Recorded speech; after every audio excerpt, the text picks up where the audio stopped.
এবার মুখ্যমন্ত্রীর নির্দেশে ভাঙা হলো বিজেপির পার্টি অফিস। উত্তরবঙ্গ থেকে দক্ষিণবঙ্গ সর্বত্রই এখন টাইমলাইনে একটাই খবর, তা হলো দোকান উচ্ছেদ। সরকারি জায়গায় অবৈধভাবে গজিয়ে ওঠা দোকানগুলিকে উচ্ছেদ করার জন্য ইতিমধ্যেই তৎপর হয়েছে পুলিশ প্রশাসন। মুখ্যমন্ত্রীর এক নির্দেশ যা মানতে সক্রিয় হয়েছে সকলেই। সেই কাজেই এবার ক্ষিপ্ত হলো বিজেপি মহল, কারণ সম্প্রতি দলের আপত্তি থাকার সত্ত্বেও এই নির্দেশের জন্যই ভাঙা হলো বিজেপির পার্টি অফিস। ভাঙা হলো তারাতলা গোড়াগাছা পোর্ট ট্রাস্টের জমির উপর বিজেপির অবৈধ পার্টি অফিস। কলকাতা পুলিশ ও পোর্ট ট্রাস্টের পক্ষ থেকে গতকাল ভাঙা হয় বিজেপির পার্টি অফিস।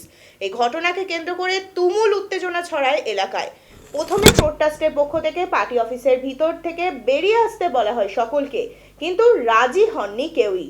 উল্টে পুলিশের সঙ্গে বাকবিতর্কে জড়িয়ে পড়েন তারা।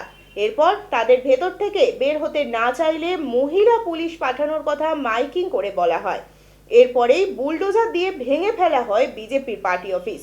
এই ঘটনাকে কেন্দ্র করে তুমুল উত্তেজনা ছড়িয়েছে রাজনৈতিক মহলে।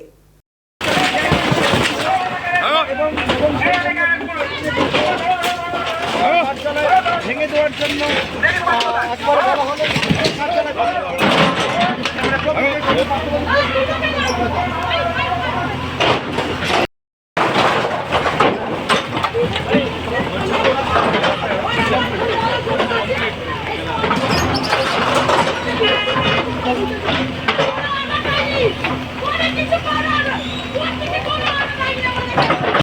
কোর্টের তরফ থেকে ম্যাডাম কোর্টের তরফ থেকে বলা হলো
ববি হাকিম মানে ব্রিজ ভাঙার পরে আজকে এসে কি বললো পুলিশ?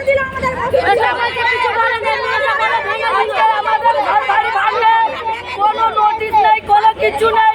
রাত্রিরে আমরা 11:30টার খবর পাই, আমরা ছোট ছোট বাচ্চা নিয়ে কোথায় যাবো? আমরা কোনো কিছু চাই না, আমাদের ব্যবস্থা করে আমাদের যেরকম ঘর বাড়ি ভাঙছে আমাদের ব্যবস্থা করে দিতে হবে। ব্যবস্থা না যদি হয় তাহলে কি করবেন? পদক্ষেপ